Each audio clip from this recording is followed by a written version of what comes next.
یو تاریخی نو یا واقع پیښه شوې ده مسلمان له الله لویه کامیابي ورکړې ده او یو لوی جهاد شوی دی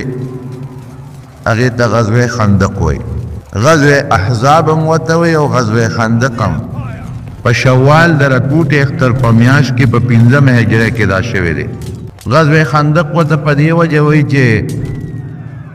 نبی علیہ السلام او صحابو یو لوی خندق کنسته و د خپل دفاع لپاره غزوه احزاب ورته ځکه وایي چې ټول کافران چې څومره وو یهودیان او مشرکان د مکې خلک او د ګردونوا دی د مسلمانانو خلاف یو متحده محاذ جوړ کړی و ګڼې ډلې یو ځای شو په مدینه شریفه حمله وکړه ډلو ته احزاب وایي حزب ډلې ته وایي احزاب جمع ده لویو ډلو په شریکه حمله وکړه ځکه غزوه احزاب ورته وایي نبی کریم صلی الله علیه وسلم ته اطلاع ملو شوه چې د مکې کافران په ډېر زور او شور در روان دي او په مدینه حمله کوي وجه د یهودیانو شرارتو حیی ابن احطب دا د یهود لوی مشرو د بنو نذیر قبیله یو دیو یو کنانه ابن الربیع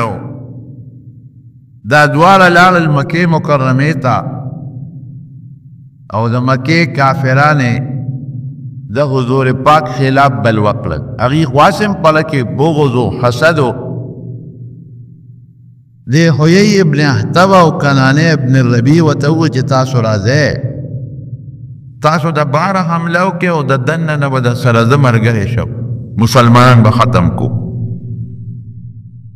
او بیا دا حیی ابن احطب وګرځېده د مکې نه بهر غطفانیان اوسېدل د اجرتي قاتلانو تاسو ته ما مخکې ویلي چې د مسلمانانو نه یو ځل په سازش لس کسه بوتل شهیدان یې کړل واقع مې ذکر کړې ده بیا اویا کسان بوتلل په بیر معونه کې شهیدان کړل اجرتي قاتلانو په پیسو به مړي کول ډاکې به کولې لارې به لوټ کولې او که د چا به مسلو ته ضرورت و نو دوی له به پیسې ورکړې دا به ورسره اوچت شو حیی ابن احطب لاړو د دې غطفانیانو چې کوم سردارو هغه ته یې وی چې مونږ سره د مسلمان خلاف راپاسئ او د خیبر دا د کجورو لوی وطن اوسم دی او هغه زمانه کې مو د خیبر چې څومره کجوري دي نو په کال کې به نیمې کجوري د تاسو له درکوم نیمې به زمونږ وي نیمې به ستاسو وي د هغې نه ډېر لوی شی جوړېده هر کال به زه د خیبر نیمې کجوري تاسو له درکوم علی تیار شو او دا یو سازش وکړو دوی ډېر سازشیان په مدینه شریفه کې چې اوسېدل نو د پیغمبر علیه السلام پورې به یې خنداګانې کولې یو ځل یو سړی راغی یو یهودي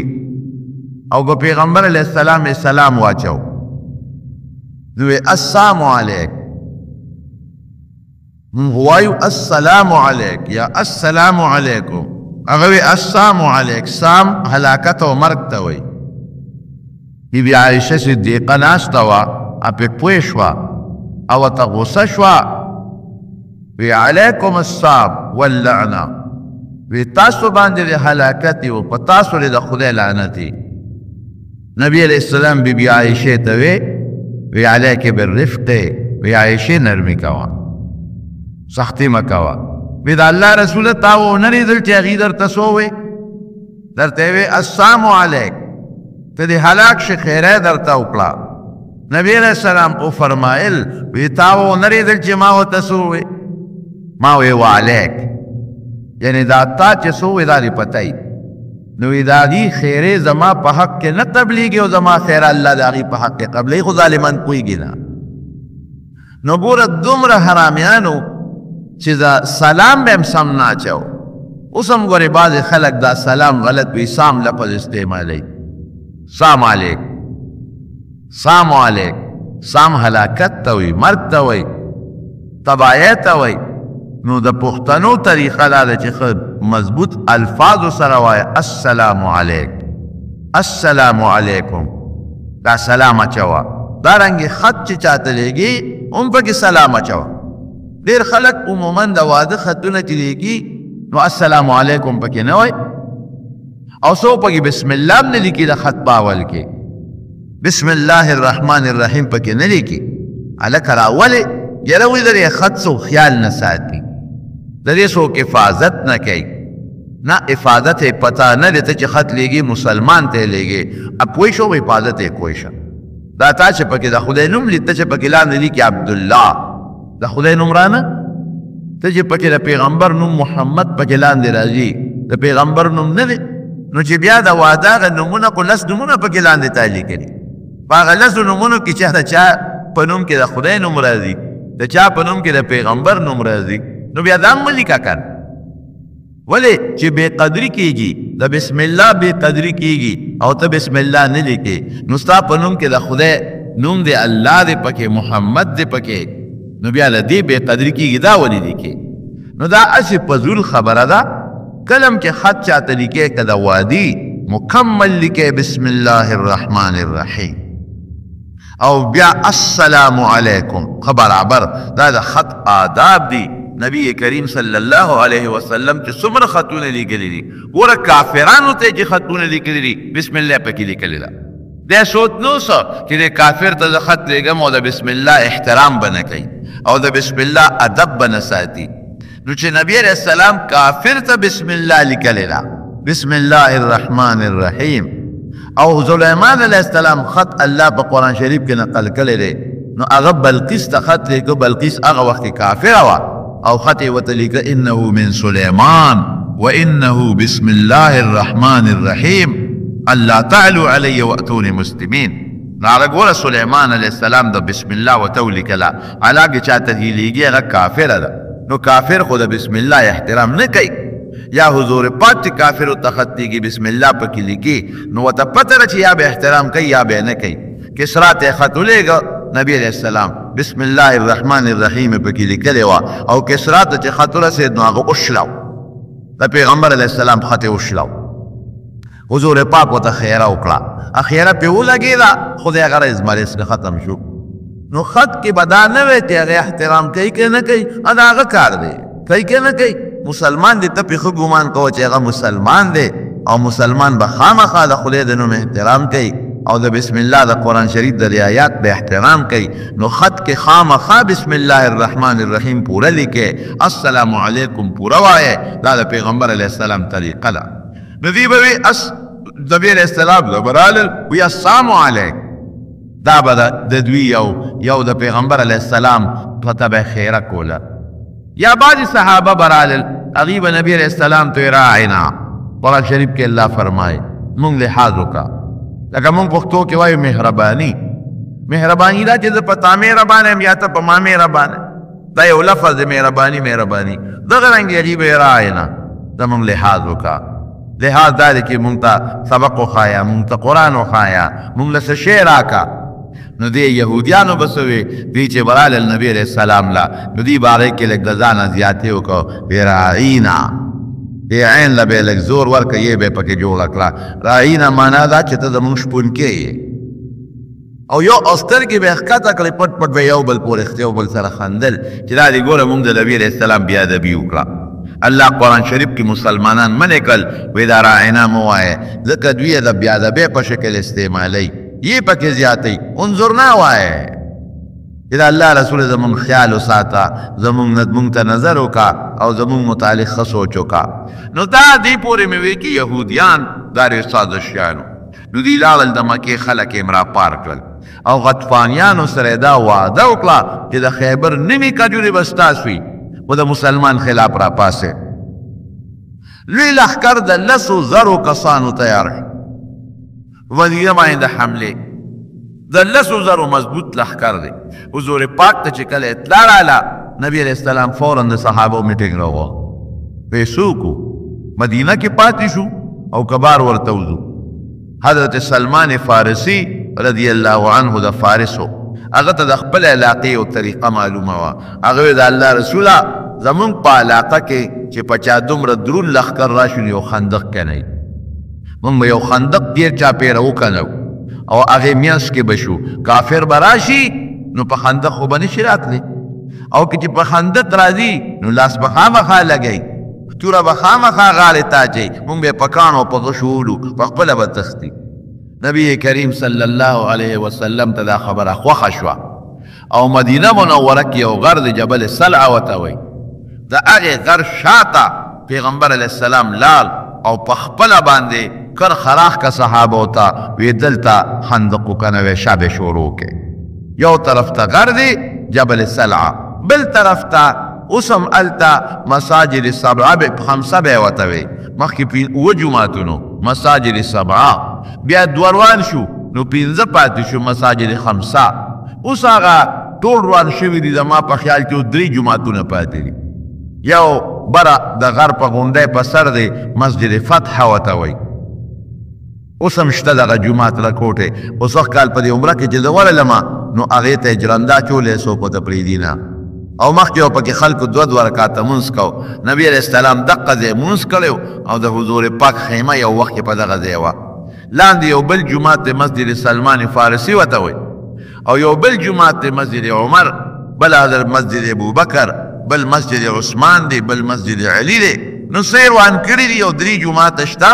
او حکومت سعودي هلته اوس یو لوی خپل دا فهد په زمانه کې یو لوی جومات جوړ کړی دی د دغې دا مساجد سبعه چې ورته وایي دا غزوې خندق دقه هلته شوی دی نو حضور پاک ورته کر خراخ کا او لسو صحابو ته لس ګزه ځای حواله کړ وی لس صحابه به لس ګزه ځای کنئ یعنې سړي سر یو ګز ځای دا تکړه شی او صحابه 3000 کسانو 3000 نو 3.5 میله لوی خندق یې وکنو 3.5 میله هر یو سړي سر ګزو په لسو کسانو لس ګزه 15 ګزه جور او 15 ګزه پلن دی ورته نشان واچو وی شا به تکړه شی دومره جوړ لښکرې او د خندق یې وکنو چې له اوبو تري پکې راووته دا اوږد خندق شو یو خوا بل خوا مخامخ غاټ خندق او شاته غر دی او صحابه کرام چې څومره دا په دغه د خندق او د غر په دامیاس کې ریره شو دا خندق په 6 ورځې کې تیار شو 6 ورځې کې دننه او دومره په تکلیف تیار شو د درته نشم ویلی ځکه یقیني و په دغه ورځو په مدینه منوره کې انتهایی هوا به لګېده او صحابه وږي مو ډېر زیات نو دې غریبانانو په دې خېټو پورې کاڼې تړلې هر صحابي خېټې پورې د لوږې د لاسه کاڼې تړلې او نبي کریم صلی الله علیه وسلم 2 کاڼې تړلې د لوږې د لاسه حضرت جابر رضی الله عنه وایي چې مې وکتل پیغمبر علیه السلام ته د لوږې آثار مې پکې معلوم کړل وی ټینګ نشم مې کې د الله رسول اجازت راکړې وګورې د کور ته ورځم وی لاړ شه وی چې کور ته لاړم بیبي ته مې بیبي ښځې حضور پاک باندې مې لوږه ولیده قسم په خدای که صبرېدی شم ټینګ نشم ډېر وږی نورو یو کاڼې تړلې دي او حضور پاک 2 کاڼې تړلې دي د خوراک څه شته که نشته وی ښځې راته وی چې دغه وله شیلوکۍ د کور کې ولاړه ده د کورنۍ ساتلې چیلوکۍ ده وله غوندې پوټینۍ بوهیما او دا لږ غوندې یو ساعت اوربشې دي یو ساعت 3.5 کیلو دي 3.5 کیلو دا اوربشې دي وی مې کې خلاصې وکړه ته دا اوربشې وړکه میچن باندې او ویهږه او زه دا چیلوکۍ لالومه او نبي علیه السلام به پټ غوندې راوغواړمه د یو 2 کسانو سره دا ډوډۍ به وی ډېره ښه ده وی ښځې مې زه هغه اوربشې میچن کړې وړې کړلې او ما هغه چیلوکۍ پوټینۍ چیلوکۍ دا مې لاله کړه او سرمن مې ترې وویسته او غوښه مې ټوټې کړه وی ما غوښه په خپله وویندله صفا مې کړه او په ککړۍ کې مې واچوله او وی ښځه مې لګیا ده هغه وړه الګي وی ما ته زه روان شم وی ښځه راته وایي چې سړیه ګوره ډېر خلک رانه وایي او نبی علیه السلام ګورې سخي دی هسې نه ګڼ کسان راولي نو پویه کا ورته ووایه چې صاحب دومره وړه دي او دومره خوراک دی او ورته دا مو وایه چې یو ته راشه یو 2-3 کسه ځان سره بس راوله نه چې ډېره ښه ده وی چې رالم حضور پاک مبارک ته مې عرض وکړه چې د الله رسوله یو وړه غوندې کورنۍ چیلوکۍ د ما لاله کړه غوښه مې کټوۍ کې واچوله او ښځې مې 3.5 کیلو یو ساعه بیا ورته هغه زمانه کې وي دا کیلوګان نو 3.5 کیلو یو ساعه هغه غله ده هغه مې ښځې اوړه کړل نو یو ته راشه یو 2-3 کسان ځان سره چې هغه ډوډۍ وخورئ وی حضور پاک ما ته وی چې دا خو ډېر شی دی دا خو لږ نه دي دا خو ډېر شی دی او وی اواز یې وکړه ای د خندق خلکو راځئ جابر دعوت کړی دی ټول راځئ وی زه مخکې شومه او په منډه لاړم کور ته او داسې شومه چې ما وی چې زه خو شرمېږم حیا راځي زه خو شرمېږم حیا راځي ځکه چې څوک ډوډۍ راولې او ډوډۍ نی نو دا خو غټه بېعزتي ده دا به څه کېږي وی ښځې ته مې وی چې ښځې نبي علیه السلام خو ټول د خندق خلک راوستل 3,000 کسان دي خو یې ټول راوستل وی ښځه مې هوښیاره وه وی ما ته یې وی تا ورته ال ویلی دی چې څومره شی دی وی مې چې ما ورته ووایي چې وله چیلوکۍ ده او دغه 3.5 کیلو یو ساعه دا غله ده وی چې ال دی ورته ویلی دی نو پروا مه ساته دا اوس زمونږ میلمانه نه دي دا د نبي علیه السلام میلمانه دي اگر اغوښتي دي نو اوس کوله ډوډۍ پوره کوي خو کې نه پوره کوي زمونږ دغې سره زه اوس وایم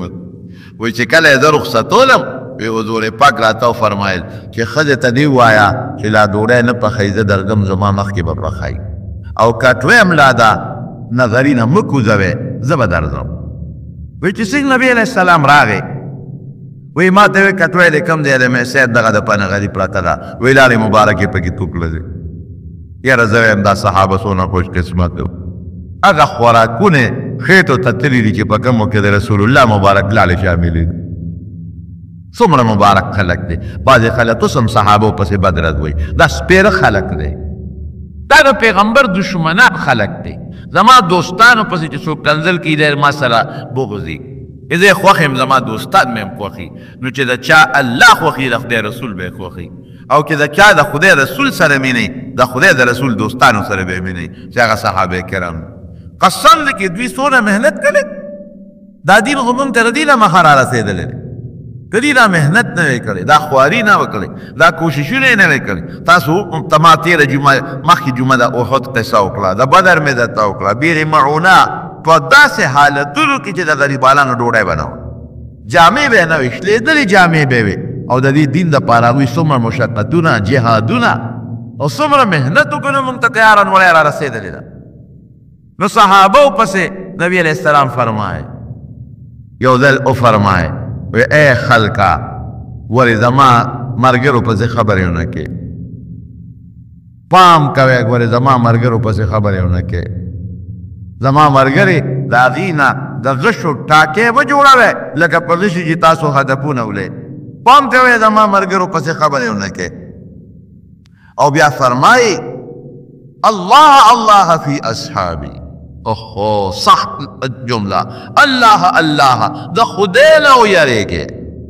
د خدای نه ویریږئ زما د صحابو په حق کې بد رد مه وایئ او بیا څه وایي د غشو ټاکې لا تتحدوا د غشو هدفونو ټاکې ته مه جوړوئ او بیا وایي فلو ان احدکم انفق مثل احد ذهبا ما بلغ مد احدهم وایي که تاسو کې یو کس د احد د غر عمره سره در خیرات کی د احد غر 3.5 میله کې غټ غر دی د احد د غر عمره سره در څوک خیرات کی د صحابي د چټاکې خیرات تم نه رسي د زما ملګرو ته ولې کنځلې کوئ او بل حدیث کې راځي وی زما ملګرو سره چې چا مینه وکړه وی زما د وجې ورسره مینه وکړه او زما ملګرو سره چې چا بغض وکړو نو دی زه بدي شم ځکه ورسره بغض کوي نو سپېره سړی دی هغه څوک چې د پیغمبر په صحابو پسې لګیا دي او د حضور پاک ملګرو پسې بد رد وایي جناب نو ګوره د حضور پاک لارې ښوللې دي لارې مبارکې په هغه کټوۍ کې توکله دی او په هغه اوړو کې لارې مبارکې توکله دی او بیا جابر ته وایي وایي ښځې ته ووایه چې ځان له بله ملګرې راوغواړه چې ډوډۍ ورسره پخې و 3.5 کیلو خو یوه ښځه هم پخولی شي وی نه ښځې ته ووایه وایي بس بله ښځه وله راله راوغختله او شروع یې وکړله وی حضور پاک با ډوډۍ راغشتې او یو غټ لوښی مونږ کرا او په هغې کې به پخپله چوري کولې او کتوې ته به کاسه دننه کوله او په هغې کې به غوښه هم راغشته او ښوروا به هم راغشته او هغه به په هغه ډوډۍ له پاسه اچوله او پخوا عربو کره به غټ غټ لوښي و 10 او 20 او 30 کسان به پکې ناستېدل لکه زمونږ په دې وطن کې دا وریجو سره چې هغه غټه په وریجو دیګ پکې راغی هغه غټ د اوسپنې شی وي داسې غټ غټ پینې به وي او لوی لوی کاسې به وي بس وی صحابه راتلل او مړېدل به او پاسېدل به او بیا به نور راتلل مړېدل به او پاسېدل به او حضور پاک به هغه ډوډۍ ورته پخپله چوره کوله او دا کټوۍ نه به یې پخپله په کاسه باندې غوښه او دغه ښوروا غشتله او د هغې د پاسه به یې چوله وی چې څومره د خندق خلک و ټول ماره شو دا معجزه وه د حضور پاک ټول ماره شو او قسم نے حضرت جابر وی بخاری جلد ثانی کے راضی کتاب المغازی کے وی حضرت جابر وی ټول ماړه شو وی زمون تنور اقصې ډوډۍ راغورځولې ډوډۍ پکې پخېدې او کټۍ هم هغسې جوشېدله چې څه پکې هم هغسې پخېدله دا یو معجزه ښکاره شوه وی دویمه یو معجزه بله ښکاره شوه خندق چې کله کنستېده وی نبي علیه السلام په خپله را سره لګیا دی کار کوي خلک وایي که نه وی اسلام کې د مزدور ته پخنه اسلام کې چې کوم د مزدور قدر دی نبی علیه السلام په خپله لګیا دی مزدوري کوي د دنیا یو بادشاه به نه نوښه چې مزدور سره بیچاره والي نن د دنیا دا چې کم خلک لګیا دی دا لیبر به یې مناوئ او د مزدور ورځ یې مناوئ پاکه ورځ به لږه بیلچي راوالي او یا پکې هغه دغه د کر ورځ شي نو یو بوټی به چېرته نوکران به ورته بوټی م راوالي و ځمکه به م وله وکنی بیلچی ولې پوټۍ غوندې ورکړي او پوټۍ خاوره به ور واچوي نبي کریم صلی الله علیه وسلم په خپله لګیا د مزدورانو سره خدمت کوي او ملا تړلې ده یو صحابي وایي قسم په خدای کې د حضور پاک خېټه مبارکه مې ولیدله وایي دوړې پرې د پاسه پرتې غبار ګرځو غبار پرې پاسه پروت دی او یو ځای کې یو چټان راغی یو سخته تله ځمکه وه وی مونږ پرې وسې کولې خو نه میده کېدله وی نبي علیه السلام ته مو الوې چې د الله رسوله داسې یو ترړه راده یو کلکه چټان دی مضبوط او نه ماتېږي څه ورسره وکړو وی زه درځم وی لږ ساعت پس حضور پاک مبارک راغی وی چې راغې نو ګینتري یو چته کړه او راوی بروله او بسم الله وسره بسم الله الرحمن الرحیم وی غزار یې ورکړه وی چې غزار یې ورکړه نو درې مېسه داسې لکه د شګو په شانتې وبهده او یو رڼا ترې اوچته شوه وی چې دوباره بسم الله ووې او غزار یې ورکړه نو بیا درې مېسه لکه د شګو په شانتې وبهدله او چې درې باره بیا هغه کوداله اوچته کړله اګینتري او بیا بسم الله ووې راوی بروله نو مکمل هغه چې کوم کاڼی و هغه لکه د شګو ریزه ریزه شو او درې واړو غزارو سره رڼا اوچته شوه وی فرمایل چې دا لومبۍ رڼا تاسو ولیدله دې باندې خدای پاک ماته د شام محلات وښودل او ماته الله دا وفرمایل چې ستا د امت به خدای پاک دې شام ته رسوي وی دویم ځل چې مې وواله او رڼا ترې اوچته شوه نو ماته د یمن محلات خدای پاک وښودل او دا راته الله ووې چې ستا امت به یمن ته رسېږي او چې دریم غزار مې ورکړه رڼا ترې اوچته شوه نو دا د کسرا او د فارس علاقې ته رڼا ورسېده هغه محلات مې ولیدل او ما ته الله فرمایل چې ستا امت به دغه شام ته او یمن ته او فارس ته رسېږي او مقصې وشوله دا یو بله معجزه شوه خدای ورته ښایي چې دې وخت کې خو ته باقاعده لګې خپل دفاعي پوزیشن کې یې او کافران راځي خندق کنې خو فکر مه کوه امت به دې د دې دنیا ګوټ ګوټ ته زه رسو انشاءالله العزیز همغسې وشوه بهر کیف دا بله معجزه شوه او چې کار به یې کو نو صحابه او نبي علیه السلام یو بل سره شعرونه هم وی نحن الذین بایعوا محمدا صلی الله علیه وسلم علی الجهاد ما بقینا ابدا مونږ هغه خلک یو چې مونږ د نبي علیه السلام سره په جهاد بیعت کړی دی تر څو چې جمدي یو نو مونږ به د پیغمبر علیه السلام نه نه رستو کېږو او د کافر او دشمن په مقابله کې به سره جهاد کوو دا به هغې وې دا به صحابه وې او نبی علیه السلام مبارکه به ورسلام کله کله لګیا او دوی به هم وې که نور شعرونه هم دي هغه په شریک باندې بلګیو. اللهم نبی علیہ السلام باواز وکړو اللهم لا عيش الا عيش الاخره. اللهم كذي بدوي کہ نحن الذين بايعوا محمدا من هغه خلق چې د نبی علیہ السلام سره بیعت کړی په جهاد تر سوچ جم دیو ما بقینا ابدا. نو بیا سری بیا به نبی علیہ السلام اللهم لا عيش الا عيش الاخره فاغفر الانصار والمهاجره. خدایا جن خو نه مگر د آخرت جن دی، د دنیا جن خو د کلو جن دی. کله بیماری برازي، کله تکلیف برازي،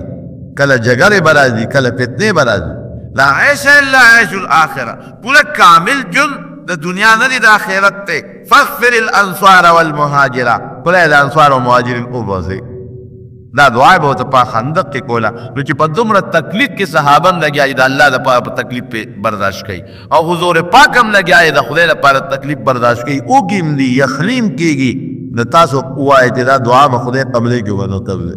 د نبی علیہ السلام او خامخا قبلې کې مستجاب الدعوات ته خو دغه وخت ګوره دغه وخت دعاګانې کړي او صحابه وی والله لولا الله ما اهتدينا. د خدای حبط به هغه وخت کې ادا کو والله لولا الله ما اهتدينا ولا تصدقنا ولا صلينا. خدای کته نه وکنه نو موږ به هدایت نه ومنته. خدای دا خو ستا په توفیق او ستا په امداد مونږ په اسلام کې داخل جو هدایت مونږ مونږ باندې مونږ کړي وي او نو مونږ صدقه ور کړي وي. الله دا خو ستا په وجه دي واقعي دا د خدای مینه ده مونږ سره چې الله مونږ مسلمانان پیدا کړي. ټول الحمدلله منزل کو من صدقه ور کو دا د الله مینه ده. والله لولا الله ما اهتدينا ولا تصدقنا ولا صلينا فانزلا سكينه علينا ان الاولى قد بغوا علينا. وی الله په مونږ باندې اطمینان راولي خدای. فانزلا سكينه علينا وثبت الاقدام الا قینا. خدای که مونږ او دشمن یو بل سره مخامخ شو خدای قدمونم کلکا. ان الاولى قد بغوا علينا دي کافرانو په مونږ زیاتې کړې په مونږ ظلم کوي چې هغه مکینه د مونږ خلاف لښکرې جوړې کړي د ټولو کافرانو لښکرې غونډې کړې او په مونږ حمله کوي. اذا ارادوا فتنه ابینا او دوی زمونږ نه څه غواړي مونږ واپس کفر ته راوغواړي چې واپس د مو پلار د لیکلو عبادت په شانت دین اختیار کې ابینا مونږ لري انکار کوو. که دا زړه وچوي که نه په مونږ واپس هغه زوړ دین ته نه ځو. نوی دین هم د اسلام قبول کړی دی. نو چې دا ابینا به وې نو پیغمبر علیه السلام هم ورسره آواز پکې اوچت کړه او په شریکه به یې ابینا ابینا ابینا چې مونږ د دې د کفر او شرک نه انکار کوو. ان الاولى قد بغوا علينا اذا ارادوا فتنه ابینا په دې به آواز اوچت. نن علما دا معلوموي چې دا جهاد په میدان کې یا اسې شعرونه ویل یا نظمونه ویل د زړه د خوشحالۍ لپاره دا جایز دي. نبی علیہ السلام دا دی په خپله ویلي او بیا جهادي دا جهاد دپاره ټریننګ کول او تربیت کول او خپل سامان د جهاد برابرول دا د نبی علیہ السلام ته د کوداله پکې استعمال شوه. خندق یې وکنه په طائف باندې چې نبی کریم صلی الله علیه وسلم کله حمله کوله نو د طائف مضبوطې قلاګانې وې نو هغې لپاره منجنیق استعمال کړو. مچغونه دا اوس چې پخوا به زمونږ په دې وطن کې خلکو سره مچغونه وې کاڼې به یې پې ویشتل هغه به یې د بانچق په شانتې مچغونه جوړې کړې وې. به د بانچق په دا څلور طرف ته تالونه یې پخوا د خلکو پې ځانګل اوس به لیکته او پخوا داسې وو نو دا په دې څلور ټاله به نو هغې کې به کاڼي ښودي وو غټ غټ وي تیږې به یې ښودې وې هغه به تاو تاو چې اوچت به شو کله نو یو پلی به یې پرېښوده نو کاڼی به لاړ او په یو ځای کې به پرېوته. نو اوس لکه دې زمانه کې توپ استعمالولی شي یا ټینک استعمالولی شي او یا میزایل استعمالولی شي. دارنګې زموږ علماء کرام یو څیز دي چې د دشمن په مقابله کې به هغې کې احتیاط کې هغې ته هوا استعمالول ریح باد استعمالول او زنانم پکې مړې شي او بوډاګان هم پکې مړه شي ابه نه استعمالی تر څو چې سخت ضرورت نه راغلی او باقي دې زمانه کې توپ شوه ټینک شو میزایل شو د استعمالولی شي. دا صحابه کرامو خپل دفاعي ساز و سامان نبی کریم صلی الله علیه وسلم په خپل استعمال کړی. او قرآن شریف کې بل الله فرمایي واعدوا لهم ما استطعتم من قوه چې تاسو د کافر په مقابله کې خپل طاقت خو مضبوط طاقت برابر کې نمارو نن د مسلمان څونه تعداد دی مسلمان نن د کافر نه زیات دی نن د مسلمان تعداد د یهودو نه زیات دی نن د مسلمان تعداد د عیسایانو نه زیات دی نن د ټولې دنیا د مسلمان تعداد د هندو نه زیات دی بد متواله نه زیات دی چیلیانو نه زیات دی روسیانو نه زیات دی او مسلمانان الارض دغه پوری کې نه پوری ګوره افغانستان کې وګوره ګوره په عراق کې وګوره فلسطین کې وګوره په کشمیر کې وګوره په بوسنیا کې وګوره په چیچنیا کې وګوره ساخوا کې دغه لیبیا کې وګوره شام کې وګوره مصر کې وګوره زه په مسلمان نن په مخته دی دا ولې ځکه مسلمان لا کې د کافر په مقابله کې کم جهادي قوت پکار دی او کم سازو سامان پکار دی انشتا نن کا د دشمن لګیا دی د مسلمان خلاف نن بدماشي شروع کړې ده ولې هغه سره جنگي سازو سامان شته او تا سره نشته ایمان تا سره دی خو جنگي سازو سامان کم چې قرآن 1400 کاله مخکې ویلي دي چې دا تاسو کل جنگي سازو سامان برابر کې نو زمونږ چې کوم مالدار مسلمانان دي او مالدار ملکونه دي په عیاشو کې پراته دي صرف په تعیش کې پراته دي دا نو سوچ یې نشته چې زما یو دشمن شته یو کافر زما شته او په مختلفو طریقو راځي او په ما باندې حملې کوي او زما مسلمان په مختلفو طریقو بربادی ماشومان یې بړه کړل زنانې کونډې کړلې د وینو سیلابونه یې ترې کړله په دې سوچ دي چې کله مسلمان مون ختم تو او مسلمان له چې کوم قوت او کوم طاقت پتار دی ته د مسلمان توجه نشته دا د مثال شو کنه خندق نبی علیہ السلام کانول دي مچون او منجنیقونه د طائف لپاره استعمال شوی دي او قرآن حکیم کې الله وایي چې د دشمن په مقابله کې تاسو خپل ښه مضبوط طاقت او خپل اسباب او جنگي سازو سامان هغه برابر کې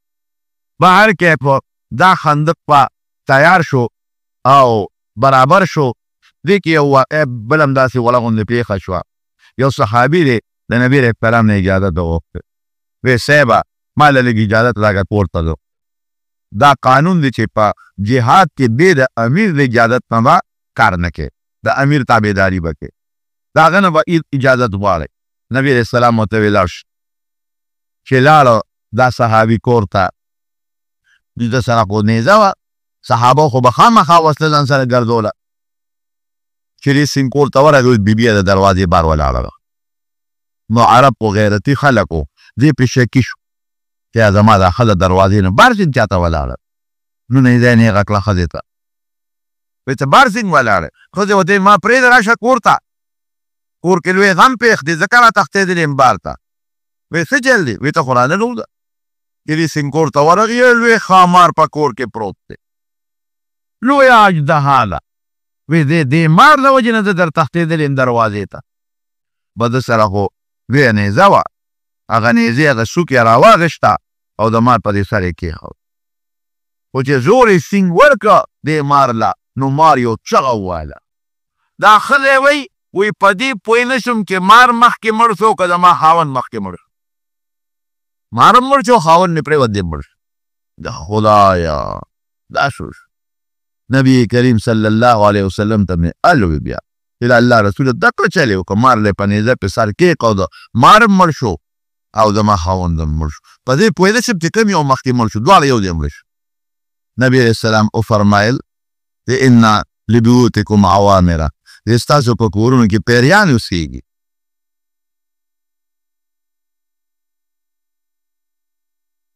ستاسو کورونو کې پیریان اوسېږي او مدینه منوره کې ګورې پیریان ډېر دي هر قسمه پیریان پکې شته مسلمانان هم پکې شته د نبي علیه السلام نه دین زده کوي او کافران هم پکې شته لکه څنګه چې مدینه منوره کې منافقین دي او یهودیان دي دارنګې په دې کافرو په پیریانو کې هم شته مسلمانان پکې شته انګریزان پکې شته یهودیان پکې شته مشرکان پکې شته هندوان پکې دي قسم قسم نو چې تاسو کلم کور ته دننه کېږئ او مار هم پکې ولیده تحریج پې وکړئ تحریج څه معنی داسې ورته ووایه یحرج علیکن ان تخرجن من بیتي تاسو زما د کوره وځئ دا ورته ووایه یا د نوح علیه السلام او د سلیمان علیه السلام عهد ورته پیش کړئ اسألکن بعهد نوح و سلیمان ان تخرجن من بیتي یا پښتو کې داسې ورته ووایه چې د نوح علیه السلام او د سلیمان علیه السلام عهد درته مخکې کوم، زما د کوره وځئ. دا ورته خامخا ووایه، ځکه نوح علیه السلام چې کله کښتۍ ته خته ځان سره ماران هم پرې جوړ د هر جنس د حیواناتو له یو ځان سره خې جوړ نو د هغې نه یې وعده غوښتې ده زما اولاد ته به ضرر نه رسوي. او سلیمان علیه السلام خو په هر چې حکومت و نو هغه هم د دې پیریانو نه وعده غوښتې ده چې تاسو مسلمان ته ضرر نه رسوي. نو دا ورته ور یاد کې ورته ووایې چې په عهد د نوح علیه السلام او د سلیمان علیه السلام د تا نه دا سوال کوم چې د ما د کوره وځه. نو که پیرې خو غیب به شي، او که پیرې غیب نه شو نو پته به ولګي چې دا پیرې نه دی بیا ملکه. کور کې دې مار ولید نو سمدستي پې اواز مه کوه، دا اواز ولې اول ورکه. په خبره ورسېدی که نه؟ که غیب شو خو ښه پخه، که غیب نه شو که پیرې خو غیب به شي، او که پیرې نو او غیب نه شو نو بیا به ماري بیا ملک. په هر کیف دا خندق صحابه کرامو په 6 ورځې کې پوره کړ سره د نبی کریم صلی الله علیه وسلم. خو چې خندق سینګ پوره شو نو د 10,000 لښکر راورسېد. 10,000 کافرانو، لږ نه دي ډېر زیات دي. ښځې ځان سره راوستي دي، تورې او نیزې او خان، او په ډېر جوش کې رالل، په داسې جوش کې رالل چې د مدینې منافقان په یره کې پرېوتل. قرآن شریف کې الله فرمایي اذ جاؤکم من فوقکم ومن اسفل منکم، د مدینې نه په هر طرف حمله وکړه. دې خو ساده شو چې په مختلفو طرفونو په 4 طرفونو به مونږ په مدینه حمله کوو. ازداد ذکر شو پاک او اسفل استیعاب ته مراد هر طرف نه حمله وکړه، بره لاندې هر طرف نه حمله وکړه. او دې مطلب و چې مسلمانان به ختم کو پیلوی نه بس نه. اذ زاغت الابصار، د منافقینو سترګې کیرې بیرې شو چې دا خو پکې ممرو شو. ولبلغت القلوب الحناجر، او دا زړونه مرۍ ته راورسېدل. هلکه وره مې د خولې له راغی، والله خولې له مې راځي، لیکن دا هغه د تنګش او د تکلیف په وخت کې خلک دا محاوره استعمالوي. قلونه خولې له راغلل. وتظنون بالله الظنون، او په خولې هم بدګمانۍ شروع کړې. دا منافقانو بدګمانۍ شروع کړې. څه خولې پاک ووایي چې زه به د پیغمبر امداد کوم، امداد پرې ورسره ونه کړه. هنالک ابتلی المؤمنون وزلزلوا زلزالا شدیدا. قرآن شریف کې الله فرمایي کو مسلمانانو ازمایش راغی. دا یو ازمایش دی. اوس ور ازمایش سي، کله به مسلمان سخت راځي، کله نرمه راځي، کله بیماری راځي، کله روغ صحت راځي، کله مړی راځي، کله ماشوم پیدا کېږي. دا ټول ازمایشونه دي کله چې په خوشحالۍ کې د خدای حمد ادا کوې او که نه ادا کوې، او که تکلیف او غم دله راغی نو ته په هغې کې خدای یادې او که نه یادې. غم او تکلیف کې به هم خدای نه یادې، او په خوشحالۍ کې به هم خدای یادې. او چې کوم مسلمانانو کامل هغې وي هذا ما وعدنا الله، دا وي هغه دی چې موږ سره خدای او رسول وعده کړی و. وصدق الله ورسوله، او خدای او رسول رښتیا ویلي، هغې باندې غبراهټ نو. وما زادهم الا ایمان و تسلیما، دا هغې ایمان نورم مضبوط شو. د پیغمبر علیه السلام تابعداري د هغې نورم کلکه شو. رالل کافران د خود خوا کې خیمې خښې کړل، او په دې شوق دي چې به په مدینه د هر طرف نه حمله ده، او نن به مو مسلمان ختمو. او کې رالل خندق یې ولید، حق بک حیران شو. اوهو دا څه دي؟ مسلمانان خو په مدینه کې نشته، هغې خو د خندق او د غر په میغز کې ډېره دي. او یو طرف ته غر دی، په هغې به نشو راختی، بل طرف ته خندق دی. به څه کوو؟ به دقسې به راتلل او د خندق په خوا کې په پدیره کېدل. د خندق نه خو راپورې وتې نه شو، 15 ګزه پلن او 15 ګزه جو خندق دی. اوس به څه کېږي؟ ولې چې په خندق راځي او کولیږي، او مسلمان ورته ولاړ دی، هغې یې په کاڼي له په دا سر ولي. او که خندق له راځي او راکولیږي او راخېږي، نو مسلمان ولاړ دی، غشي ورسره دی، په دا دشي یې ولي. سیبه شل ودی یا یو میاشت دا کافران دقلته دیرو، او په دې سوچ کې دي چې موږ څنګه مسلمان ختم کو. هغه حیی ابن اخطب چې کوم د بنو نذیر سردار و یهودي، هغه لاړ د بنو قریظه و یهودو پسې. د بنو قریظه یهودیان په مدینه کې اوسېدل، هغې ته ویره ودې د مسلمان خلاف. د بنو قریظه چې کوم مشر کعب ابن اسد، هغه چې ده ته وکتل، حیی ابن اخطب ته دروازې ورته بنده کړه. حیی ابن اخطب ورغې، دروازې ورته ووله، ویې کعبه د دنیا کافر مې راغونډ کړي دی او نن مسلمان ختمو. روځئ هغه کعب ابن اسد یهودي ورته وی تا وی زه سپیره وی دا مخ دې د سپیرو دی او یې خیر دې نه دی راوړی شر دې راله راوړی دی هغه وی خیر مې راوړی دی نن به مسلمان ختمو پرېږدو یې نه د دنیا دشمن مې غطوانیان او د مکې خلک ټول لاغون کړي کعب ابن اسد ورته وی قسم په خدای چې ما د پیغمبر علیه السلام سره واده کړی او ما په واده کې ډېر باوفا مونته دی او ما ډېر رښتونی مونته دی د خدای روی ونیسه او زک مونږ په ارام پرېږده خیر دی ورته لګیا هغه یې مجبور چې را مجبور یې که نو بنو قریظه او یهودیانو خپل عهد مات که راووتل نبی علیه السلام ته چا وی چې د بنو قریظه او یهودیان مې ملګري شو ځکه د بار نه دشمن دی که د تورندو خپل خلک هم ملګري شي نو نبی هم ډېر خفه شو نو دې صحابه ولېږل چې تاسو لار چې سعد ابن معاذ رضی الله عنه او سعد ابن عباده رضی الله عنه او عبدالله ابن رواحه رضی الله عنه وی د دې خبرې ما تحقیق وکړ ځکه چې د بنو قریظه سره زموږ معاهده ده نو چې رښتیا دوی معاهده ماته کړې ده او که نه دا درې واړه لاړل وی زور پاک ورته وی چې واپس راشئ د خلکو مخکې به ماته نه وایئ اصلي دا مسلمانان غریبانان ونه لقي ونه یری چې د بار نه م راغلل او د کلي نه م زموږ خلاف لښکر تیار شو دې کې درې واړه لاړل واپس رالل نو مزور پاک ته پټ الوي په اشارو یې ورته وی صاحب خپله واده ماته کړې ما د عهدي کړې ده د بنو قریظه یهودیان او هغې دا کافرو ملګري شو ډېر زیات نبي علیه السلام خفه شو په دې هم خفه شو چې دا یهودیان ولې د ما خلاف دونه سازشونه کوي څه چل شوی ما ته را کوي لیکل کړي دي وعده یې راسره کړې ده څه لاړل را باندې لښکر یې راواچولې او سره د مدینې دي دا چې دي نو دوی دننه راووتل دا به څه کېږي خدا ډېر پیغمبر علیه السلام پریشانه او یو داسې مضبوط جنګ شو داسې مضبوط چې نبي علیه السلام د ماسپښین لمونځ به ونه کړ د مازدیګر یې ونه کړ د ماښام یې ونه کړ د ماسخوتن هم ډېر وخت تېر دی حضرت عمر فاروق رضی الله عنه راغی نبي علیه السلام ته ویل صاحب ما خو مونځ نه دی کړی وی والله ان صلیت ما هم نه دی کړی قسم دې که ما هم کړی وی دی چې دا مونځ وکړو نو پیغمبر علیه السلام په دغه وخت ډېره سخته کیره ورته وکړه وی یا الله د کافرو کورونه او قبرونه د اور نه ډک کړې خدایه د کافرو کورونه او قبرونه د اور نه ډک کړې مونږ خو یې د مانځه نه منې کړو خصوصا د مازدیګر مونځ یې راباندې قضا کړ مازدیګر مونږ ډېر اهمیت لري نو بیا اول د ماسپښین مونځ یې کړ قضا بیا د مازدیګر مونځ قضا وکړو بیا د ماښام مونځ قضا وکړو او بیا د ماسخوتن مونځ قضا وکړو یو کافرو عمرو ابن عبد هغه راغی او هغه په څه طریقه یو ځای کې دا خندق لږ تنګ و نو پس یې راوځغله او په خندق راپورې وه او چې راپورې وه نو اعلان یې وکړئ مقابلې له راشي حضرت علي رضی الله عنه میدان ته ورغی ورته ویې څوک یې وی زه علي وی نه ستا مرد زه نه خوښوم ته کشر یې څوک مشر را میدان ته کا علي صاحب ورته وی زه د مرګ خوښوم زه کشر یم خو زه د مرګ خوښوم نو دا عبد عمر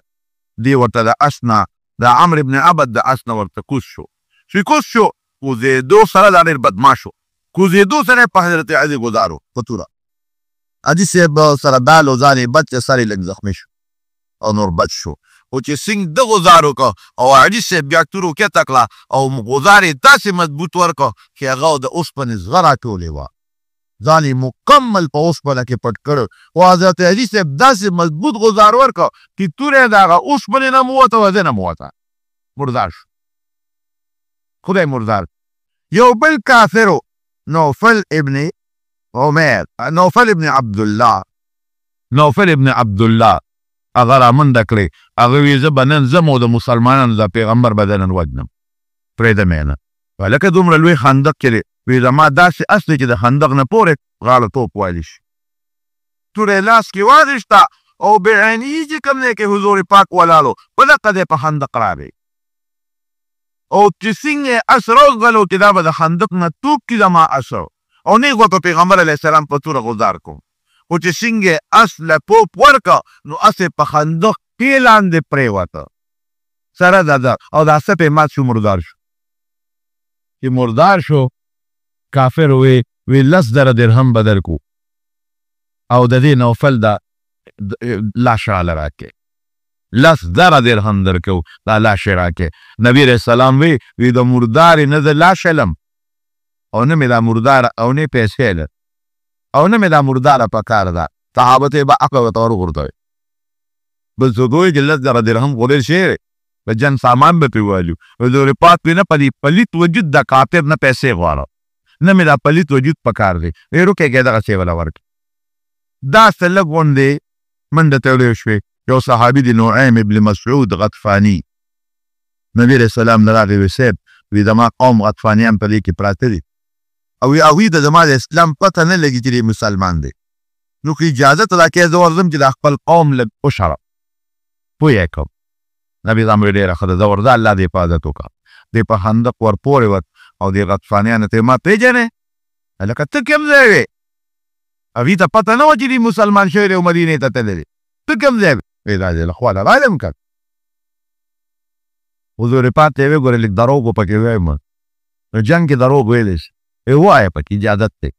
ورته یې وی زه ستاسو ملګری یم که وی داسې کار دی چې د مکې او د مدینې د خلکو خپله دشمني ده. د مکې خلک پېښ او نبي علیه السلام پېښه د زموږ څه کار دی غطفانیان چې مونږ دلته کې رالو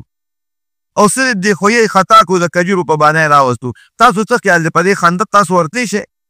غطفانیان ورته ویل نه شو ورتلی. وی هسې ځان وجنو ځای چې ځو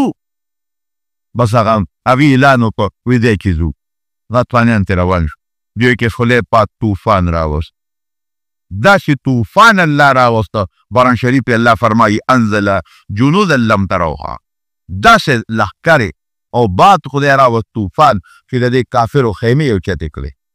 او دوی چې په نغرو کوم لوښي ایښودي د پخلي هغه لوښي ته یې خوا کړل او د سارو بچي اوچت کړل دونه طوفان و. او که څوک په ځمکه ناست و بچ و که څوک به ولاړ و هغه دې اوچت کړه او خیمې او دا لوی طوفان دی او زل د سترګو کې شګې پرېوتې په خولو کې پرېوتې. بس نر به هغه و چې خپل اوښ ته خته او تښتېده. بس نر هغه و چې خپل څاروی لیده او تښتېده. ټول وتښتېدل لاړل. دا 20 ورځې یا یو میاشت دوی د مسلمانانو خلاف د مدینې ګیر چاپېره دیره. رب العالمین د مسلمانانو امداد وکړه. الله وی باد مې راوسته او لښکرې د فرشتو مې راوستلې او کافر مې دنه وځغلول لاړل وتښتېدل.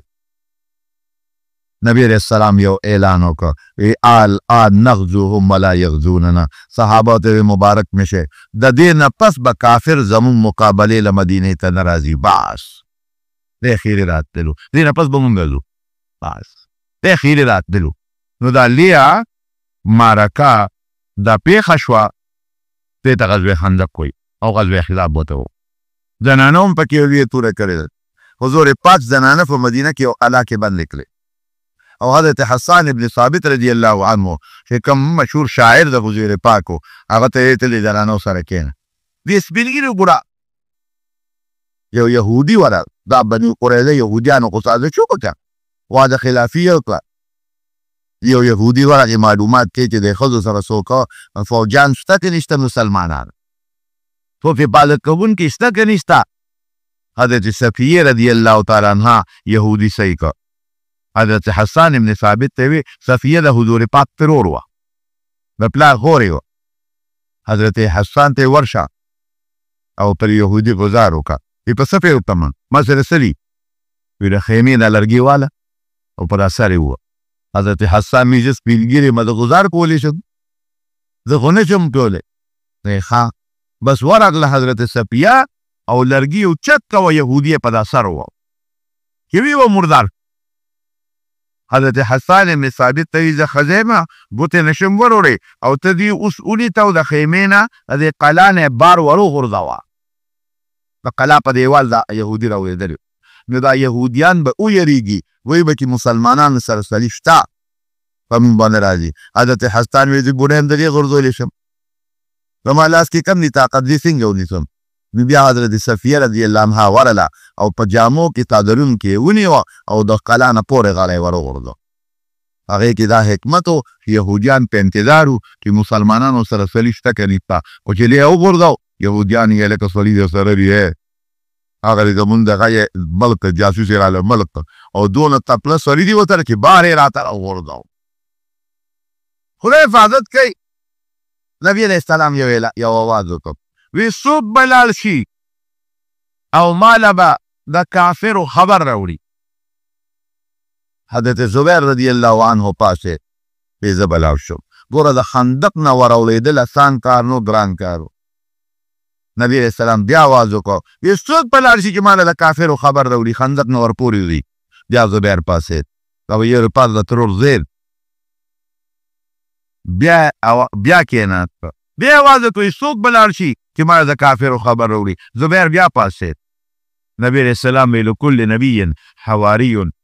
و حواری الزبیر، وی د هر پیغمبر یو خاص امدادګری ملګری وي او وی زما امدادګری ملګری حضرت زبیر او د دنه پیغمبر علیه السلام یو انعام یې وله ورکړ، ناشنا انعام. هغه انعام څه دی؟ وی فداک ابي و امي، وی ای زبیره زما مور و پلار کانه قربان. نو دی لاړ د خندق نه ور او ځان لا به د حفاظت کوي. د خندق نه ور واورېده او د کافرانو په منځ کې چکر ولګاو او بیا راغی او نبی علیہ السلام ته ټول حال یو موقع کې دی او فرمایل ای څوک شته چې په خندق ورپورې دي او زما له خبر راوړي؟ حضرت حذیفه ابن الیمان رضی الله عنه پاسې وی صاحب دا کار به زه وکړم. ډېر آسان کار خو نه دی. وی ښځه ورځپې وی الله به دې حفاظت کوي. خو حذیفه ګورې څه به کې نه، بس ماله به صرف اطلاع راوړي چې د ابوی څه حالت دی. حذیفه ابن الیمان وی ورغلم وی پکې ګرځېدم نو چا لیدم نه. وی ابو سفیان چې کوم د کافرو مشر سردار دی وی دې مې خوا کې وی ما وی چې دوشي باندې دا سر ولم چې بس مړ شي. وی د حضور پاک خبره را یاده شوه چې ګورې څه به کې نه. وی ابو سفیان لګیو ملګرو ته چې ځای کې لري دو خو غرق و، سترګې د خاورو ډکې شوې، خولم د خاورو ډکه شوه او اورونه هغه چې تم اورونه بل کړو د خوراک دپاره هغه اورونه زول یول او خیمې پرې وسوځولې او قوم رانه وتښتېد، غطفانیان وتښتېدل، بس ځای چې ځو خیمې غونډوې. دی راغی حضور پاک دی الوې دی صاحب سړي دي پتې تلي قوم په منډه دی. وی ابو سفیان خو مې د غشي لاندې چې مې چې ملکو مې وی تاسو وی چې سبا زیاتی کار نه کوئ نه یې پرې مې خود. وی ښه دی وکړ. الله د مسلمانانو مضبوط مدد وکړ په دې جنګ کې او ګټه خدای پاک مسلمان له ورکړه، مضبوطه ګټه رب العالمین مسلمان له ورکړه او ټول کافر خدای پاک د زین او د باد په ذریعه باندې واپس وتښتول مکې ته. هغه خندق ډېره موده و بیا وبند شو، اوس خندق نشته. تقریب ما یو ځای کې تاریخي بنیاد باندې ومو یو سړي نه مې تپوس هم وکړ. مخکې یو ځل تللی وم، یو بوډا بابا تسبیح او دا دغه خرڅول په ګاډي باندې. مې بابا ته د کوم ځای؟ وی زه د مدینې یم.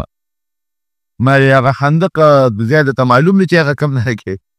نو مخامخ یو سپایي ولاړ و په سړک د پاسه. وی هغه شورتۍ والا هغوی پوسپۍ د شورته وایي. وی هغه شورتۍ والا یې نه او وی دا د خندق نښه ده، سړک ته پاسه جوړ دی. اوس وی کوم ځای کې دا مین روډ روان دی دا ټول په هغه